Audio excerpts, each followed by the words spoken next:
Good afternoon from London. Good morning to Washington, D.C., and to Kiev and Odessa and around Ukraine. Welcome to the Center for European Policy Analysis. My name is Sam Greene, and it's my distinct honor and a distinctly solemn honor to welcome you to SIPA today. Russia's war on Ukraine began 10 years ago, a fact Vladimir Putin unashamedly marked just the other day with a rally on Red Square in Moscow.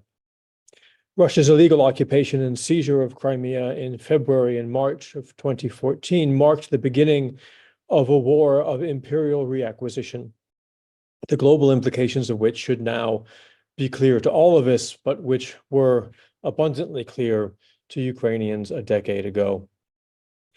Today, Crimea serves not only as a military base for attacks on mainland Ukraine, but also as a hub for the illegal transfer and detention of civilian hostages, and a base for which to try to dominate the Black Sea, global shipping, hunger, and the food system. The number of political prisoners in Crimea has soared to more than 200, of whom more than 60% are Crimean Tatars.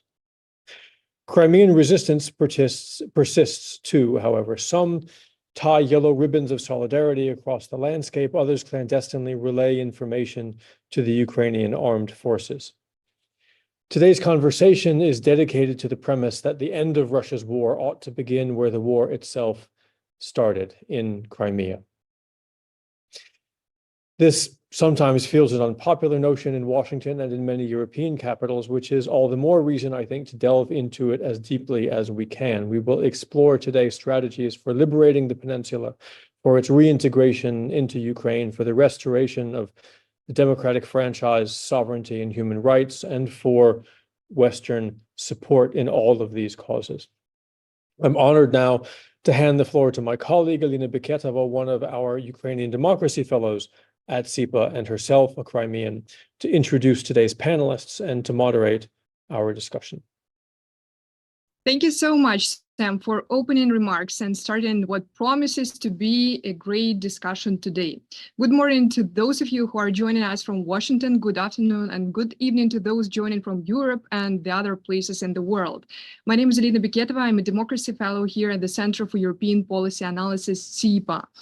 10 years ago, in 2014, Russia seized Crimea following Ukraine's revolution of dignity. Moscow deployed soldiers in uniform without identifying marks, dubbed Little Green Men, to seize control of government buildings and military bases, despite denying involvement. Shortly after, they staged a sham referendum, violating international law and receiving no recognition from the global community. Following the vote, Russian forces started replacing Ukrainian institutions and cracking down on dissent. Since the full-scale invasion of Ukraine in 2022, Crimea has not only been a launching pad for attacks on mainland Ukraine, but yeah, I agree with Sam, it has also become a hub for the illegal transfer and detention of civilian hostages. Today's conversation is an attempt to look at the next decade. We don't know when Crimea will be liberated, but only with Crimea under Ukraine's control will the mainland be safe, as well as the security of other European countries and the Black Sea region. Today, we will discuss not only the strategies for liberating Crimea, but also how to reclaim people's minds, to win their hearts and counter Russian narratives and myths. To discuss it, I'm delighted to welcome our four incredible experts. David Kramer, the Executive Director of the George Bush Institute. Alena Lunova, Advocacy Director, Zmina Human Rights Center. Denis Sienik, Deputy Chief of Mission, Embassy of Ukraine to the United States. Maria Tomak, Head of the Crimea Platform Department, Mission of the President of Ukraine in the Autonomous Republic of Crimea. Hello to everyone, and thank you so much for joining us. Before we delve into our discussion on strategies and challenges, I'd like to ask you a very brief question. What is the biggest lesson you have learned during these years of the illegal annexation of Crimea that interferes now with its liberation? Maria, let's start with you. Thank you, and thank you, first of all, for having me here and having this important discussion. So I will try to be brief. I would just say that in the case of Russia, the thing that triggers the escalation, it's not the weakness and not the attempts to appease, but the power and the demonstration of force. Thank you so much, Alena. Hello for everyone, and thank you for the invitation and for holding this really important event. For me, as a Crimean, the invasion and the occupation of my home is taking me a good lesson that we need to be really far from Russia, and we need to understand who is our enemy and how close can be the enemy. And also, we need to understand that the links, the communication and connections to those who are living on the occupied territories is quite important for the state and for the future of the Ukrainian territory. Thank you so much, Mr. Kramer. Lena, thank you. And let me just say it's a real honor for me to be here with this very distinguished panel, and I salute them for everything they are doing for Ukraine and for liberating Crimea as well as part of Ukraine. I would say, building off of what both Maria and Alena both said, making concessions, sacrificing land also means sacrificing people, and that should be unacceptable today, 70 years ago, whatever date you want to attach to this. Crimea is part of Ukraine. It should remain part of Ukraine. Russia recognized it as part of Ukraine, and that position should not be changed. I'll just briefly say I gave a talk recently here in Dallas. I'm based in Dallas, Texas, about the situation and arguing for support for Ukraine. And a woman came up to me afterward and said she is both of Ukrainian and Russian descent, and she liked very much what I said. And then she came back to me and whispered, "Please don't push on Crimea." And I said, "I'm sorry, our conversation is over. Crimea is very much a part of this situation, and neither I nor any supporter of Ukraine should be willing to sacrifice it and the people who are there as well." Thanks. Thank you so much, Mr. Kramer. And Mr. Sienik, over to you. Thank you so much, Alena. Well, thank you, first of all, for having us all here and for keeping the Crimea issue high on the agenda. That's exactly what we need as we have entered the 10th year of the illegal annexation. Thank you for doing that. I think that the biggest lesson we all, including our international partners, have learned is that Crimea is Ukraine, no matter what Russia does. Freedom and democracy can only succeed if Ukraine liberates all its territory. And the brutal war, as David said, which is currently ongoing against Ukraine, was born by Russian revanchism, precisely when it felt that the world could felt that it would turn a blind eye on the aggression and such crimes against international law and human rights that Russia is committing. And the international indecisiveness and indecisive reaction to the events of 2014 became an existential issue now, not only for Ukraine, but for the whole world. And what interferes with the liberation of Crimea is that we need more weapons for Ukraine, more sanctions for Russia to reduce its military capabilities so that we are able to liberate Ukraine and the rest of Ukraine, liberate Crimea and the rest of Ukraine from Russian occupiers. Thank you so much, Mr. Sienik. I'm sure we'll circle back to a lot of that you have just said. I'd like to start with the strategies of liberation and why it's important. As you know, in March 2021, Ukraine adopted its first strategy for the deoccupation of Crimea, featuring 97 strategic steps toward reclaiming the peninsula's freedom. Then in April 2023, last year, the plan was updated. Why was it important? Because it gives a signal that Kyiv is focused on liberation and has a strategy when this day will come. So that is why I would like to turn over to Maria right now, as the Crimea platform has been actively focusing on strategies for deoccupation, including the latest one known as the strategy of cognitive deoccupation. Actually, I got the copy when I was in Kiev last year. Could you please provide us with a brief overview of this strategy and explain its significance in terms of consequences, because it touches such important issues as bringing back the Ukrainian language gradually and the work of public servants, because we understand if Crimea has been under illegal occupation for 10 years, there are a lot of consequences. So the question is how Ukraine will tackle them. Yes, thank you. And I would like to start by saying that for many people, it may seem too early or too optimistic for us now to develop the strategies of the reintegration of Crimea, whilst our offensive operation is maybe not so successful as we all hoped for. But we just don't stop with this because we also understand how many work we are going to have ahead of us when Crimea will be deoccupied. So something that we call next day after the deoccupation, and the challenges that we're going to face, and those tasks are going to be huge. So therefore, we start to think about that now, and there is a bunch of different strategies that we work upon and that we developed already. It's related to, some of them are related to economy more, some of them related to the governance, and I'm glad that Alena is here because she is a very active partner of our institution from the side of the civil society to work upon the strategies and to coordinate basically this work on behalf of civil society.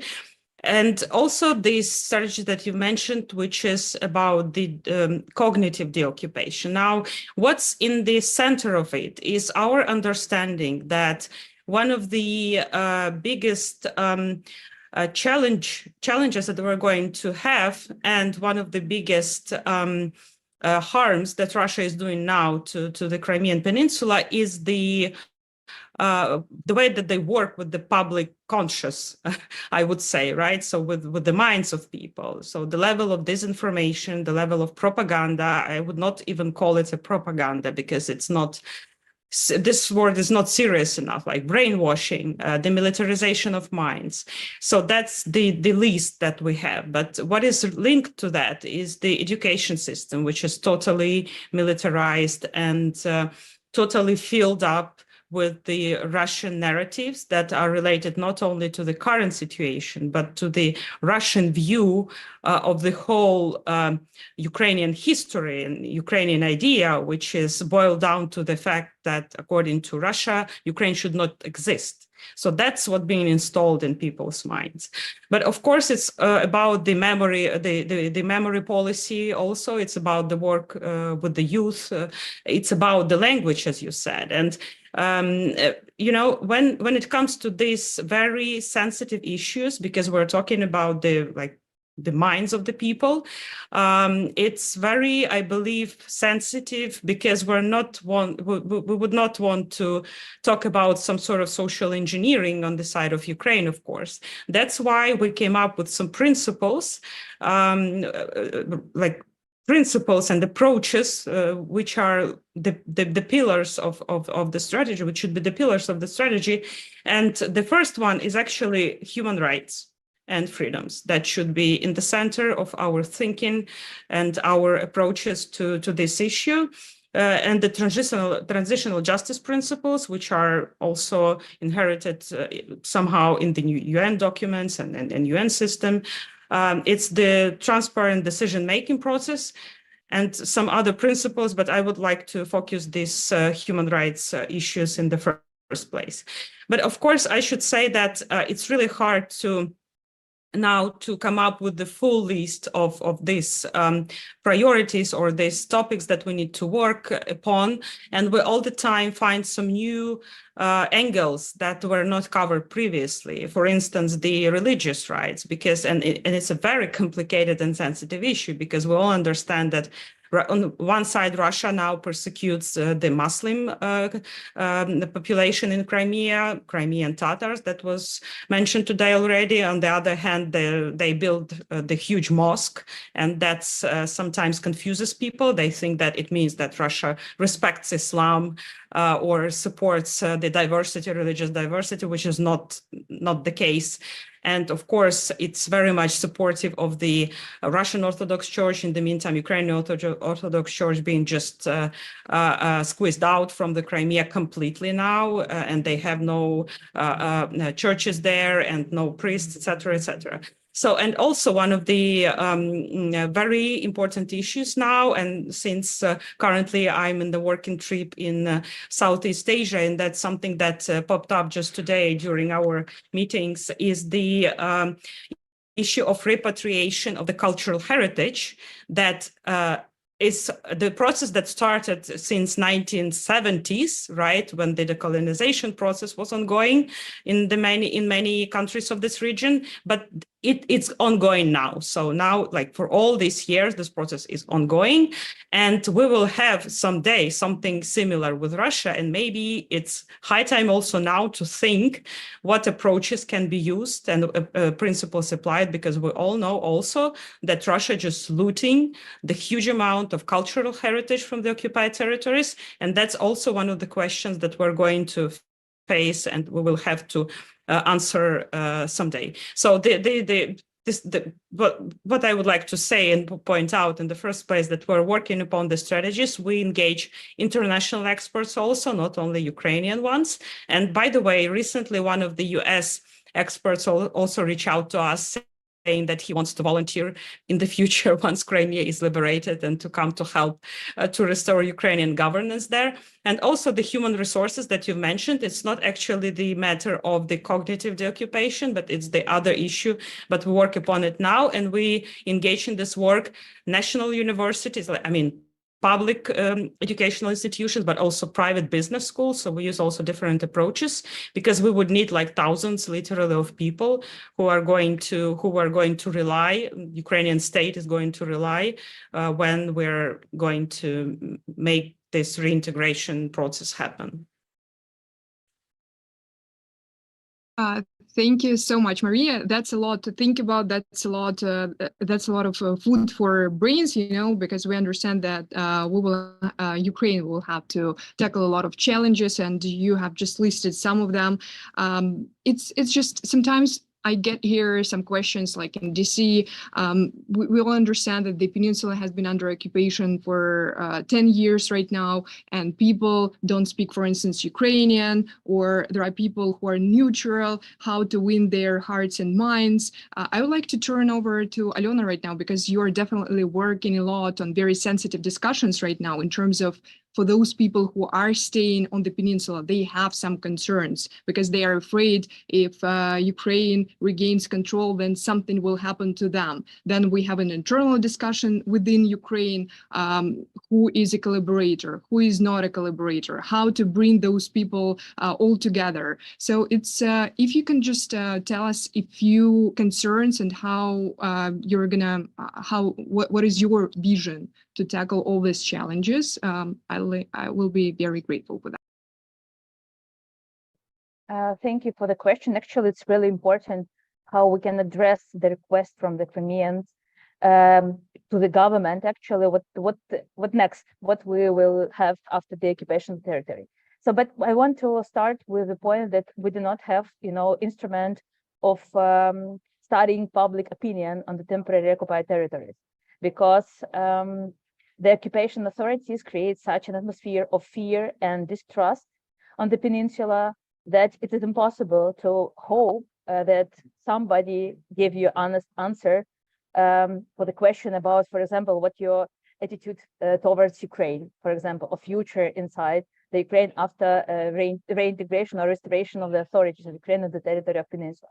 So that's why we can just analyze some requests for us, some questions which have been addressed to the human rights defenders and also to the different NGOs who work with Crimean topic, or have been working since 2014, since the very beginning of the occupation. And what I can say that after the start of the large-scale invasion, Crimeans began to communicate more, to ask questions. What will happen if and when Ukraine regains control of the peninsula? Will the Ukrainian authorities have some kind of questions to former officials of the occupied authorities or people who did business during the occupation? What will happen to teachers? What will happen to documents? So those questions are really not easy and really complicated. And in general, I could single out two key questions, what a large number of Crimeans have in the context of the occupation of the peninsula.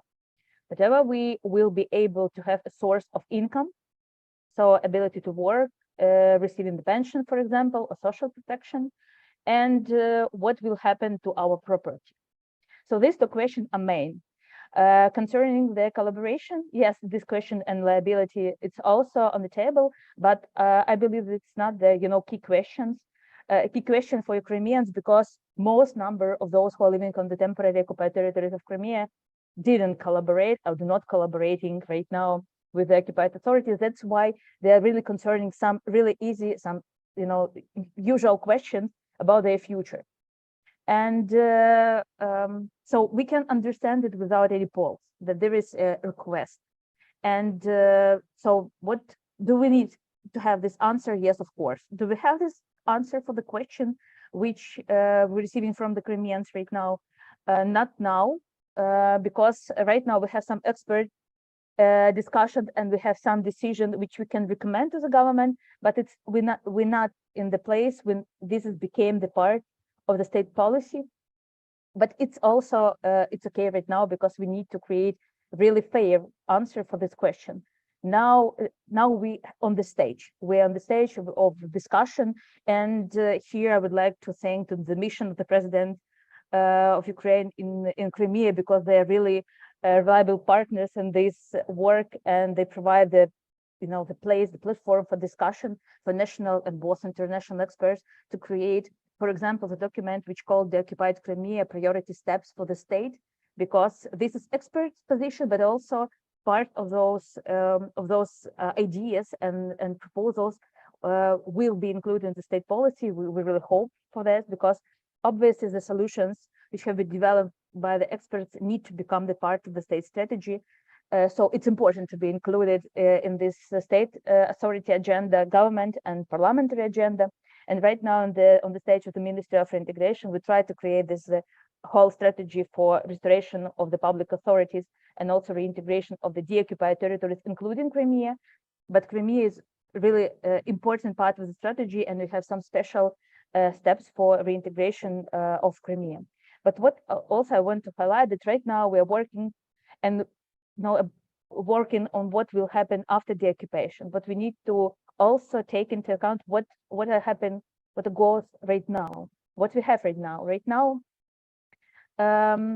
Crimeans are really blocked from Ukrainian NGOs, from Ukrainian authorities, because Russia tried to block Crimea fully. And the website of Ukrainian NGO is being blocked. Our citizens in Crimea may be subject of criminal prosecution just because of some blue and yellow ribbon, or I don't know, some sign which can connect them to Ukrainian. So understanding the situation, we as a state should think about supporting and creating new connections with Crimeans via reintegration program, via educational program, via sub-steps toward them. And the reintegration is not a matter of fantasy, and it is a matter of state policy, including actual security policy. And I'm sure that the clearer the future is for Ukrainians in Crimea, the faster and easier the occupation will be. Thank you so much, Alena. And I'd like to focus right now on the situation on the peninsula, because you have said that definitely the situation with, for instance, political prisoners in Crimea has become worse. There are nearly 200 cases of unjust imprisonment, including 123 Crimean Tatars. I would like to turn here to Mr. Kramer and ask what obstacles hinder Ukraine from liberating the peninsula and gaining maximum support, and touching the issue of political prisoners. As a mentor to Irina Danilovich, a Crimean human rights defender imprisoned for 7 years on charges of alleged illegal possession of explosives. Are there any effective mechanisms in place to gain access there to the peninsula? Because we understand that we are talking about Crimea right now and no one has any access there right now, unfortunately. No, that's very true, Alena. And of course, our session today is on the 10th anniversary of the illegal annexation of Crimea by Russia. But this year is also the 80th anniversary of the deportation of roughly 200,000 Crimean Tatars to Central Asia, mostly to Uzbekistan, where half at least of those were killed on the way or once they reached the abysmal conditions that they were kept in. And were only allowed to return some 4 decades later. And even that journey was very arduous for many Crimean Tatars. So this is a campaign that has been underway for decades by Soviet authorities and now by Russian authorities to wipe out Crimean Tatar identity and to wipe out Crimean identity.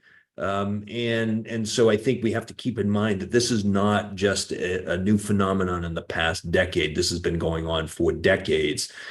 Just as Russian interference in Ukraine has been going on for a long time. It was the invasion that started in 2014, but Putin's interference in Ukraine's domestic affairs going back to the 2004 election, where he tried to support Yanukovych and prop him up. All of these historical date lines are very important to keep in mind when we talk about the situation today. It's also important to remember, by the way, that Russia, after the breakup of the Soviet Union, recognized Crimea as being part of Ukraine. With the breakup of the Soviet Union in the 1997 Ukraine-Russian Friendship Treaty, in the Budapest Memorandum, where Ukraine relinquished its nuclear weapons in exchange for recognition of its sovereignty and territorial integrity. And that, of course, included Crimea. So when people today talk about, well, maybe we can help Ukraine regain control of parts of the East, but Crimea is a different matter. Well, Crimea is not a different matter. It is part of Ukraine. It is an integral part of Ukraine. And again, as I said at the beginning, for those, particularly in the West, who want to appease and accommodate Putin and the Kremlin, they also are prepared to consign millions of Ukrainians to living under Russian repression. And that's what you are getting at, Alena, with your question, talking about political prisoners, and Alena and Maria were talking about this as well. The way to deal with this, I would argue, and Denise was getting at this in his initial comments, is to help Ukraine win this war. It pains me to see the delay in the US Congress in approving support for Ukraine. Ukraine desperately needs this support in order to regain control of all of its territory, in order for it to have a chance of achieving victory. And I define victory by the following. It means Ukraine regains control over all of its territory, including Crimea. I'm also tired of having to say including Crimea, because that should be obvious to everyone. Of course it includes Crimea. It also means accountability for Russian war crimes and crimes against humanity and genocide, and that includes those that have been committed in Crimea.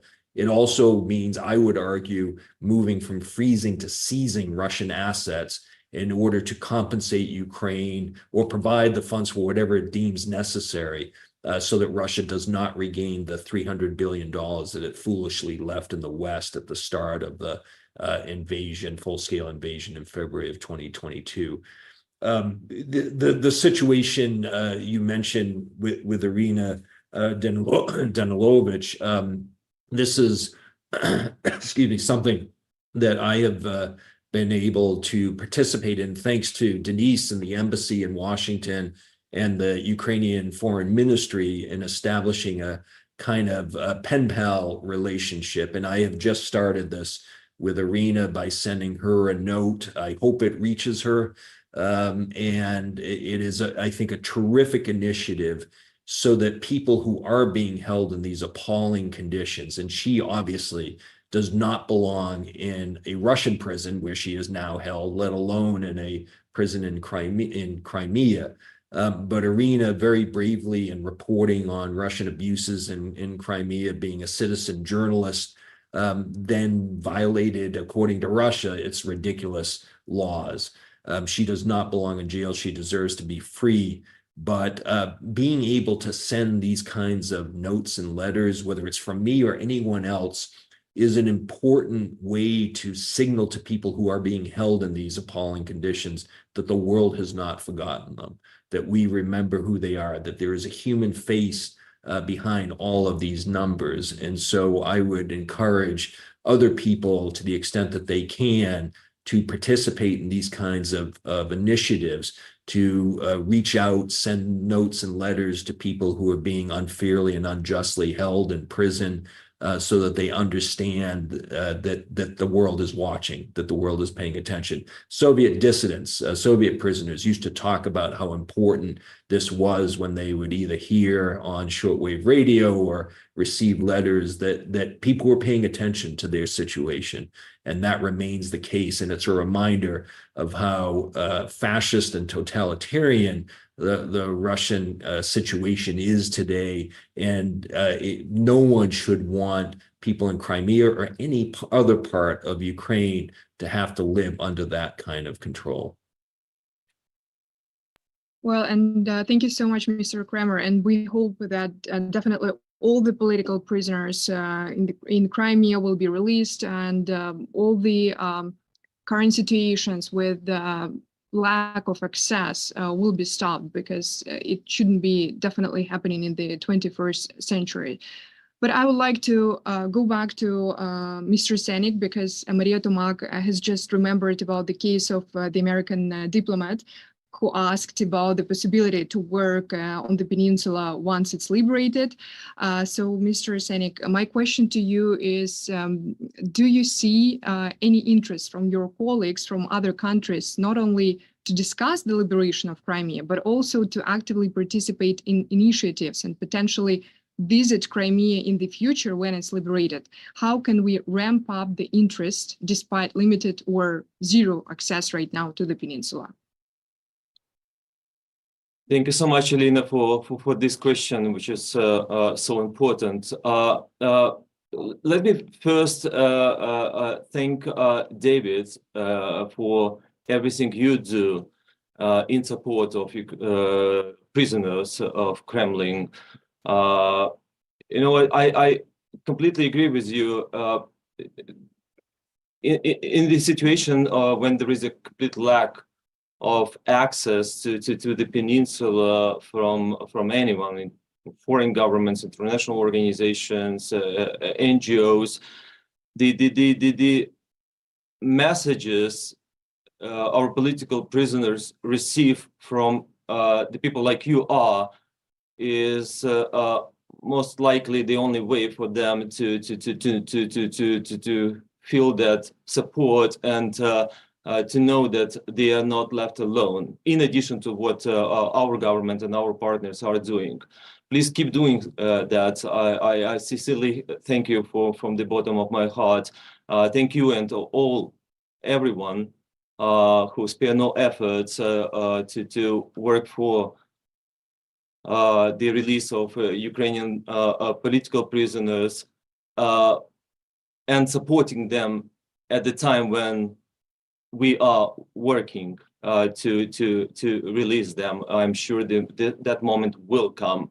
All I just wish that they stay strong and healthy, and wait for the moment when it happens. Alena, if we recall the discussions of ways to liberate Crimea back in 2014, you perfectly remember that the words and position of the international community was quite different, and whether that was the fear of possible escalation from the side of Putin or whatever, but since that time, their position, the position of the international community has gone drastic changes. which is a clear evidence that there is a clear interest from our partners and their readiness to work on the issue. And just the example, the number of countries participating in the Crimea platform and their active participation, well, speaks for itself. We, in the political dimension, we conducted 3 leader summits of the Crimea platform since 2021, 2 parliamentary summits of the Crimea platform, and we are preparing the 2nd Black Sea Security Conference in Sofia in Bulgaria on April 15th. That's the security dimension of the Crimea platform. So, and the number of countries and international organizations participating in this format is only growing, which is so important. And in addition to that, we have a robust expert network that Maria is working actively with in support of the Crimea platform. And yes, the reality is that Crimea is a gray zone, and there is no access to international missions to the peninsula. And that is why I think that the format of the Crimea platform is even more important, because it allows us to present and exchange information about the situation on the peninsula. And we have means of how and from where to get this information, though it's quite difficult, but we do that. And but of course, like in the current realities, we perfectly understand that the isolation of Crimea and the reduction of Russian military capabilities in the region are like extremely important for Ukraine's victory strategy. And the speed of any success will depend on the military assistance from Western partners to Ukraine. And for example, a long-range cruise missiles with the ability to reach infrastructure objects and military objects of Russians in occupied Crimea would be a game changer.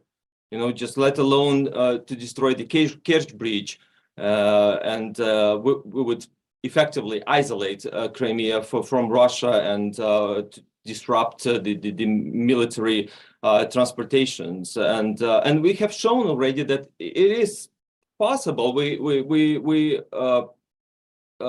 have shown that the Russian Black Sea Fleet is not invincible anymore. We destroyed 1/3 of the Russian Black Sea Fleet. All we need is just to further get all the necessary support, just all the necessary tools to liberate Crimea. And but at the same time, there is still much work to be done. And I'm not talking only about geopolitical aspects.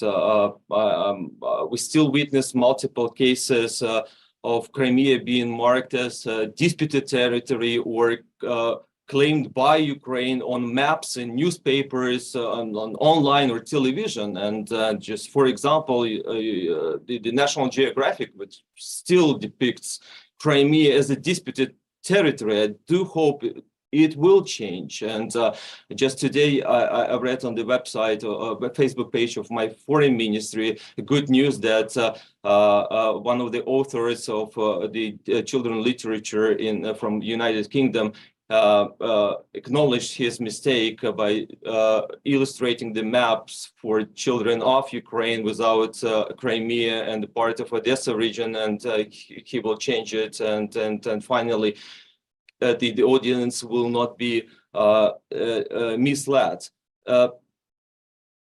We have to continue like on the cases like that as well. It's not only about politics. It's also like it's a broader issue. We have to continue working with the expert community as well. And thank you for your attention to this matter. And it is obvious for us that if we all reduce our pace, like the overall pace will automatically decrease. So that is why we continue doing what we are doing, but it is obvious that without support of our partners, international partners, and the experts, leading experts like you are, it will be very hard to achieve our goals. But definitely we can see a drastic change to compare with 2014. All we just need is not to forget about Crimea and keep on doing what we are doing. Thank you. Thank you so much, Mr. Sienik. And I think that our discussion is very important in terms of understanding for different audiences what is going on right now with Crimea and what strategies Ukraine has and the whole world in terms of regaining control over Crimea. Because, well, there are questions, sometimes someone may ask, what will happen to Crimeans living on the peninsula? Ukraine can't jail all of them, put in jail all of them. Of course, Ukraine is not going to do it because that's not the goal. Not everyone were collaborating with Russian forces, were working in the administrations. Someone may ask, what is the problem with the Russian-Ukrainian language? Everyone understands that there are a lot of Russian programs right now, so people didn't have any opportunities to learn the Ukrainian language, but it doesn't mean that there are no programs right now for Crimeans where they can actually learn the language. And then when the access is back, then they will be able to learn the language again. And with the programs that Mr. Sienik told us about and Maria Tomak for public servants, basically preparing people for going there to the peninsula and working there. That's something that has already been done in terms of that day when Ukraine regains control. And there will be one difference, that all the other nations, all the other people from other countries will have this access to the peninsula, because right now it's definitely not even the gray zone. It's like a black box. We all understand it.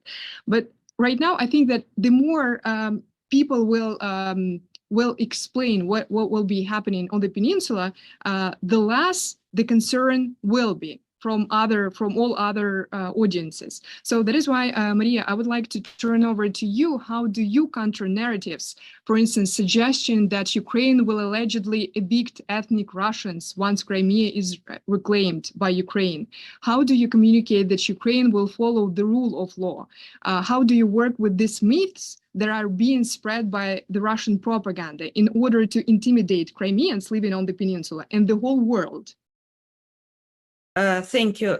Of course, to counter narratives inside Crimea now, it's like not an easy task because Russia is fully taken under the control of all the informational space, I would say, but still our citizens manage to get the information out from the free world, I would say, via Telegram channels, via like other resources that are available to them. And so for us, it's very important to explain not only to our citizens that live in Crimea, but also to the international community, because we all understand that Russia is aiming its propaganda and its manipulations not only to the people that they have control over in the occupied territories, but also they kind of trying to confuse, to manipulate the public opinion around the globe. And one of the narratives that they try to push is that Ukraine is going to do some ethnic cleansing in the occupied Crimea. And I would like, of course, to emphasize here that, of course, it's not the case. And we will have to overcome the consequences of the colonization, because Russia brought, after 2014, at least 500,000 of its citizens illegally to Crimea, given that the general number of population in Crimea before the occupation was 2.3 million. You can imagine that this number is huge. And of course, Ukraine will have to deal with this, but it certainly be absolutely in line with the international law. And we have a separate part of the strategy dealing with this. I would not like to now to focus on this, but we worked upon this part of the strategy together with the prominent experts, Ukrainian, on the international law. So of course it won't be something that Russia is doing, obviously. But I would like, just if you allow me, just very briefly to touch upon two other issues that are really important. First of all, just to echo what Mr. Kramer was saying, as well as Mr. Sienik, and I would also like, we're all thanking each other, and I would also like to thank to Mr. Kramer for being so outspoken in support of Ukrainian territorial integrity, because you can see that not so often people are so much supportive of, especially on the Crimean topic, which perceived by many as some sort controversial.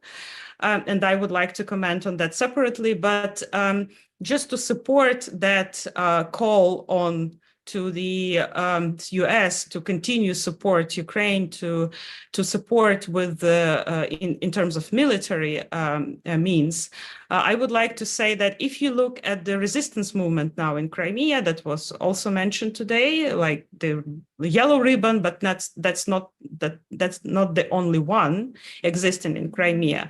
Throughout the previous 2 years, we have seen at least 700 of cases when people were persecuted by occupying authorities for expressing their support to mainland Ukraine. And when we try to analyze what triggers that waves of support, we have seen that people were triggered by the violence that Russia was showing in the mainland Ukraine, like Bucha, Irpin, Izum. They were triggered by the very fact in the beginning of the full-scale invasion. But now what triggers this resistance movement is the fact that Ukraine is successful in the Black Sea region. So that we managed to make Russia withdraw their fleet. And it is done by the efforts of the Ukrainian armed forces, but with the support of the Western supplied weapons. So, and I would like just to emphasize this fact that how inspiring it seems to our citizens in Crimea, and they're ready to oppress more, and they're ready to support Ukraine more in our fight against the occupying forces, when they see that Ukraine is being supported also by the Western countries, especially in terms of the military. And just very last thing, indeed, we need the cognitive deoccupation, not only of the minds of our people in the occupied territories, but we need to cognitively deoccupy also the perception of Crimea worldwide, because Crimea is still being perceived via Russian imperial lens, and that's a huge problem that also contributes to this, I would say, a bit hesitation when it comes to this full support of Ukraine to liberate all the territories. Thank you. Thank you so much, Maria. Very valuable insights. Mr. Kramer, I want to just ask you, given your extensive background in human rights and democracy, including your role as Deputy Assistant Secretary of State for European and Eurasian Affairs, how is it possible to preserve the identity of Crimeans amid the ongoing threat from Russia? And definitely Ukraine will have a lot of consequences of the colonization by Russia. So what strategies can bolster their Ukrainian and Crimean Tatar identities? And are there any global mechanisms available to support them? The best way, quite bluntly, is to help Ukraine win this war and regain control over all of its territory. It will then take a long time to recover from the terrible devastation caused by Russia, not just in Crimea, but in other parts of Ukraine. The additional problem in Crimea, and we see some of this in the Donbass region as well, is the influx of hundreds of thousands of Russians who have either been enticed to move into Crimea and take over homes and other places in the peninsula, tricked into doing it, or have gone willingly as part of the Russian campaign to take over Crimea. What you do with those individuals who have come from Russia into Ukraine via Crimea is going to be a big challenge for not just Ukraine, but for the international community. But they are not there legally. They have been brought there by an occupying force. And so their removal, I think, will be a key part of recovering Ukrainian and Crimean identity once Ukraine is liberated from Russian occupying forces. So it will take a long time. And I don't think we should fool ourselves into thinking that the minute Ukraine and Crimea, as part of Ukraine, are liberated, the situation will turn around. It won't move that quickly. But there is nothing that will succeed like victory for Ukraine. And it will require military victory of Ukraine over Russia, which means Russian defeat for what it has done. Maria just mentioned the Black Sea Fleet. And I think this is such an important point, that there is a tendency, the narrative in the West is that Ukraine is now losing. Ukraine has taken out more than a third of Russia's Black Sea Fleet capability. It has destroyed roughly a half of Russia's conventional armed forces capability. Ukraine has developed incredibly impressive drone capabilities domestically. Ukraine has restored the export corridor. Now, this is not from Crimea, but through Odessa, to ensure critically important exports of Ukrainian goods to the rest of the world. Ukraine is a major exporter of food and agricultural products. Ukraine has achieved enormous success so far and regained more than 50% of the territory that Russia conquered.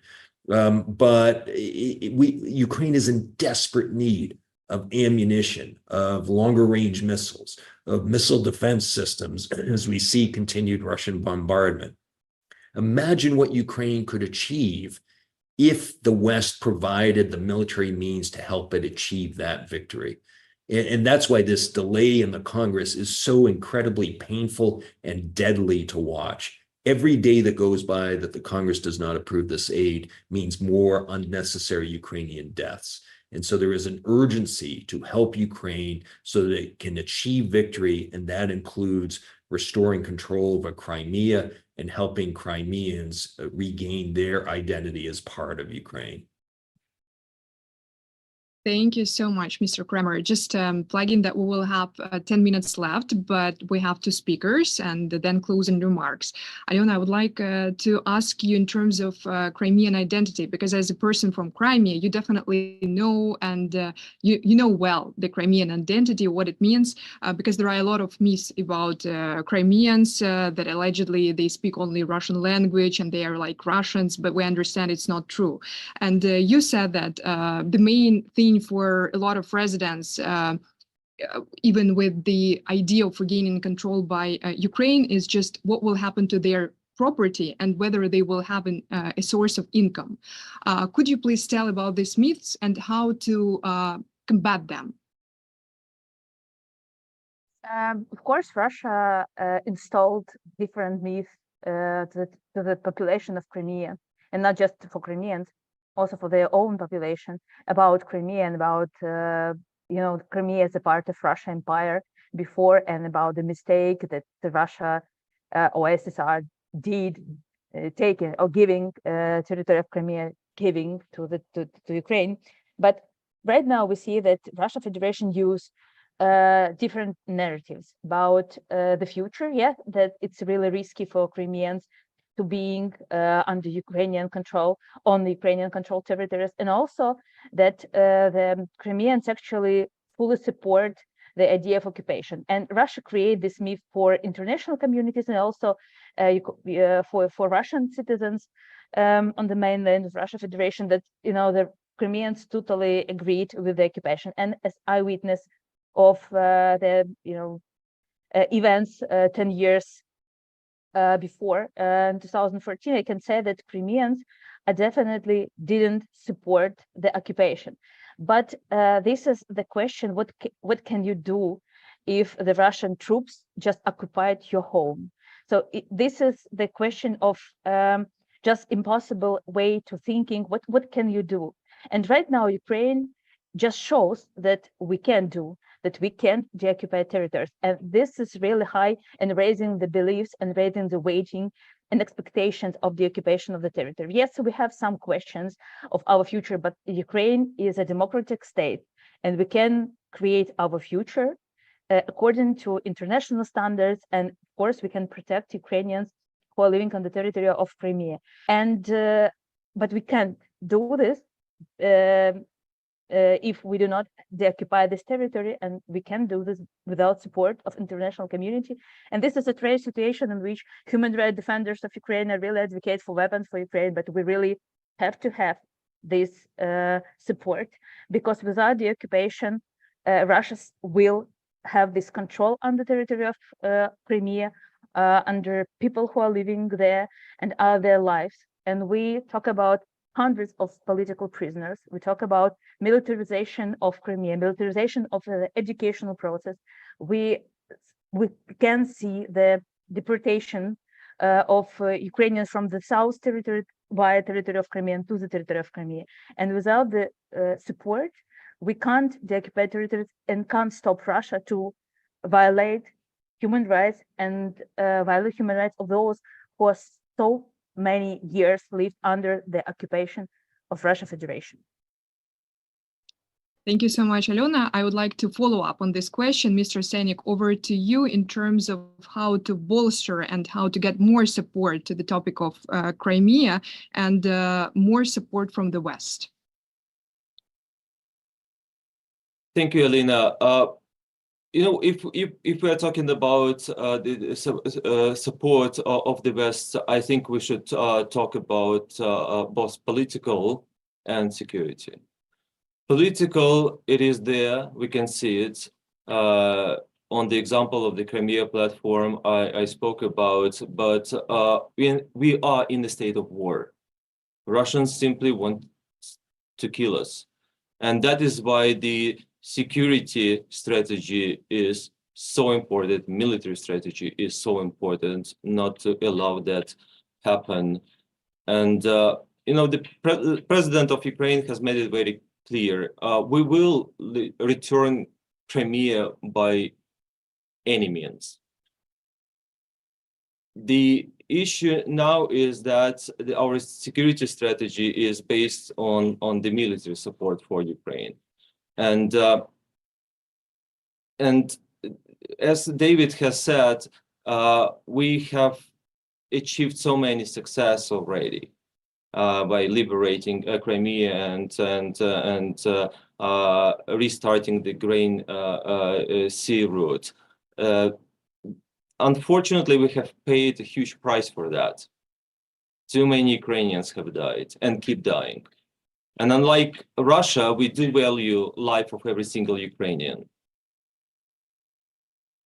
All we want is to save more lives. And I'm talking about our soldiers and our civilians.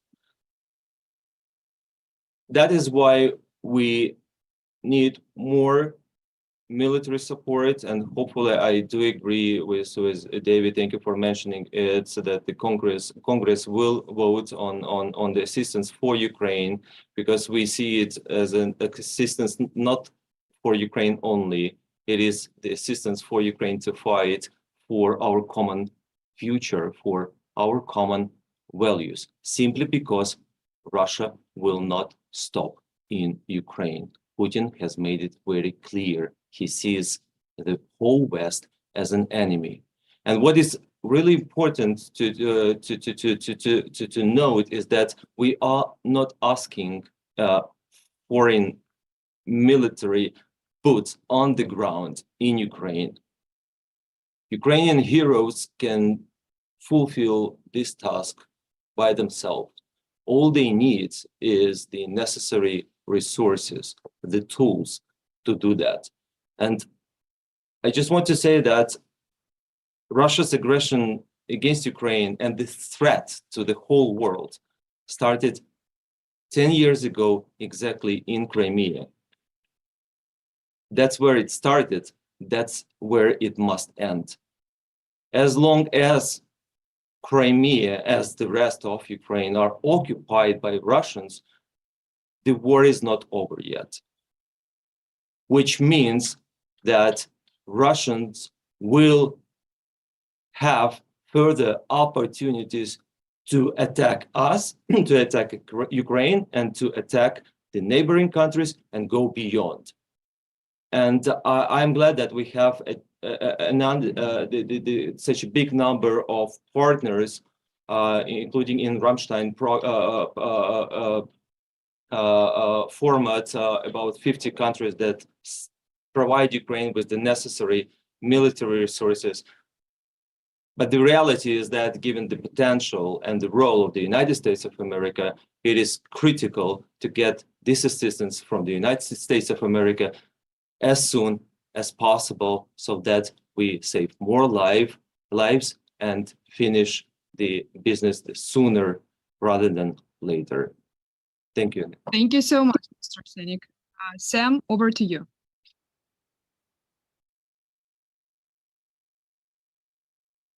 Thank you, Alena, and to all of today's panelists. I've learned a tremendous amount from this conversation, but I think the most important lesson is one we probably all should have learned a long time ago, 10 years after Russia's illegal seizure of Crimea. It's way past time to silence our internal monologue with its fears and reticences, which has led us not to challenge Russia in 2014. And if we can't learn to replace that internal monologue with a Ukrainian dialogue, the price paid by Crimeans, by Ukrainians, and by the world as a whole will continue to multiply. I think we've taken a step in that direction today, and I'm grateful to all of you for that. Thank you so much, Sam. And just as a closing remark, in my analysis for SIPA's Behind the Lines, I closely examined the situation in occupied Crimea and other temporarily occupied territories of Ukraine. I'm witnessing how the non-violent resistance movement operates. Even seemingly small acts like painting pro-Ukraine graffiti or displaying yellow ribbons in public spaces serve as powerful signals to both Ukraine and the international community. They demonstrate the bravery of Crimeans and that they still wait for the moment that they can live in a free and democratic peninsula. A big thank you to all our brilliant experts for their insightful contributions today. We are grateful for everyone who joined this discussion hosted by the Center for European Policy Analysis. For further research and analysis, please visit sipa.org or follow our social media accounts. Stay tuned.